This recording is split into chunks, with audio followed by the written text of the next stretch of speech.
Hello everyone, welcome back. My name's Daniel and today we are going to have a look at the Rollei remote shutter system. I would call it the version number 2 because it's new, it's newly designed. We have fancy orange cables, we have fancy orange contrast stripes on the device, and we have an OLED screen integrated. So this product comes in two versions, one with cable as you can see here and another one with wireless transmission, which you can see here on the tablet. No matter which system you want to buy or which you own, you can find the instructions for both of them in this video because operating it is always the same. First, let's start with what's inside the package and the haptics of this product.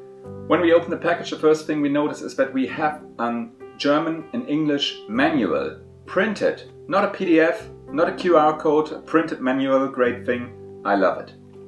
In my case, I have bought the product especially for Nikon connections. Resulting in a Nikon connection, this means that I have included two cables here, one with a round connection and one with a rectangle connection for different Nikon types. We do also have another cable here, which you can use if one of these spiral cables isn't long enough, then you can use it as an extension to extend the cable length from the remote control to the camera. A few years ago I reviewed the old version of the remote shutter from Rollei, and back then I said, hey Rollei, it would have been nice if you could have attached a mounting option or some kind of holder for this device to connect it, for example, to a tripod. And guess what? With the new version they've included this mounting pad, which you can, for example, tie to your tripod. And from now on, the remote itself is safe on the tripod, and it doesn't move in the wind and shake the camera and so on. You don't always have to hold it in your hands. Isn't that great? They actually listened to their customers, and now they included this piece here, which isn't expensive, and I'm just happy that they really heard the customers. So Rollei, this was a good job listening to the community. When we have a look at both versions, comparing the new one with the old one, then we notice the new one got smaller. That's great. This one fits in the backpack even if there is less space available. The next thing you notice, it's nearly the same weight. It didn't get more heavy or so everything's fine.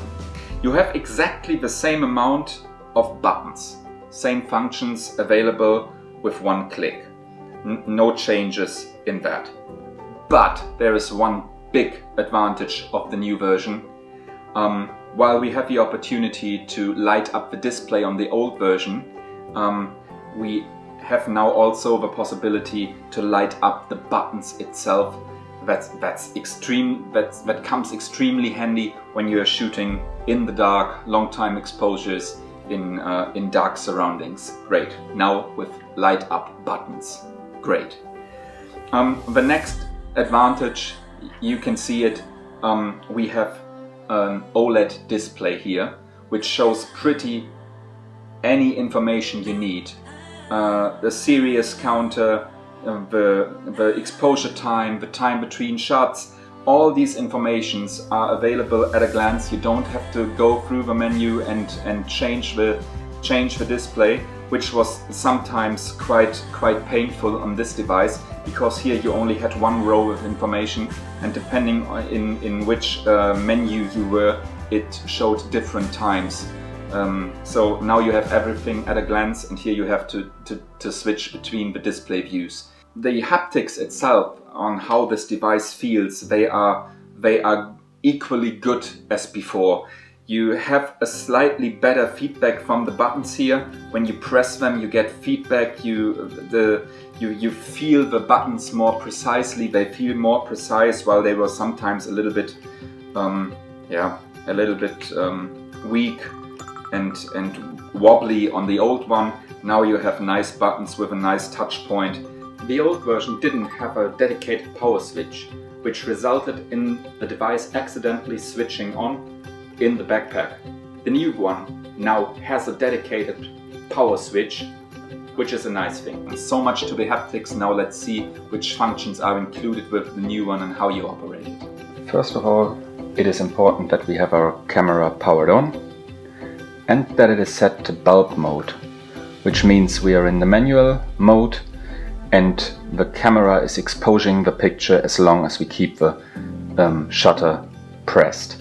When we have switched on the remote control, then we are able to take a look at the information shown in the display, which are essentially 6 different informations. One is that we are in program 2, which I'll explain later. The second option on the top is that we have sound enabled, so the remote control will beep if we press any buttons or if we start any programs. The first row determines the exposure time. The second option is the delay, the time before the shutter is released. In the third row we have the interval. This is the time between 2 or more photos. On the right side of the display we have a number of frames. This will result in the numbers of pictures taken. If now we want to change these settings, we just simply press the set button to get into the menu. And here we have different options. We can change the values for delay, the values for exposure, the values for interval, or the number of frames we want to take. Further on, I can save these settings I made to different program banks or record them from there. I can also make other settings in the remote control. Let's get back to the delay. If you want to change any time numbers for delay, exposure or interval, for example, it's always the same. You just go into the menu and then you can change the hours, or you can change the minutes, or you can change the seconds. You can then just push the back button to get back to the menu. It's the same with exposure and it's the same with interval. You can also change the numbers of frames by just tipping the buttons and counting more frames. Let's say we want to take 2 frames. So if now I would start a program, I can do this with the start stop button and the camera will start shooting according to my program.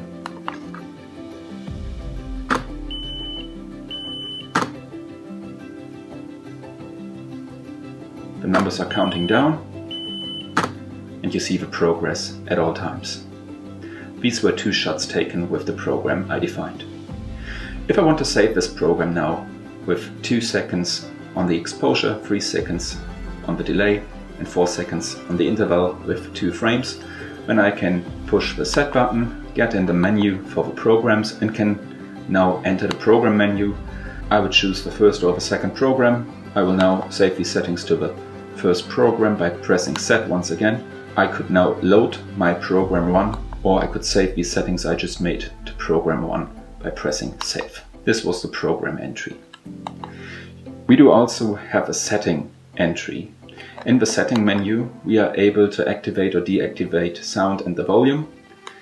We are able to control the brightness of the screen and of the back button lighting, and we are also able to reset the remote control to factory defaults. If we don't want to use the automatic mode, then we can use the manual mode. This is essentially what you do when you just press the release button on the camera. You can also put it in a hold position for very long exposures.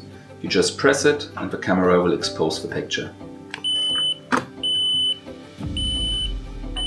While doing so, the remote control counts the seconds on the display where we are exposing the picture. We can then simply unlock the hold position and stop exposing. Despite the automatic mode, this button does also work when the remote control is powered off and the batteries are empty. Then you can still use this button as a remote control. If this video was helpful for you, then I would really be very happy if you subscribe to my channel, if you hit the thumbs up, and maybe if you want to buy this product, then you can buy it via my Amazon affiliate link in the first comment or in the video description. I'll earn a commission on that. Yes, I'm guilty for that. Yeah, but I promise I'll invest it in camera and photo equipment. So yeah, I hope this video was of help for you and see you in the next video.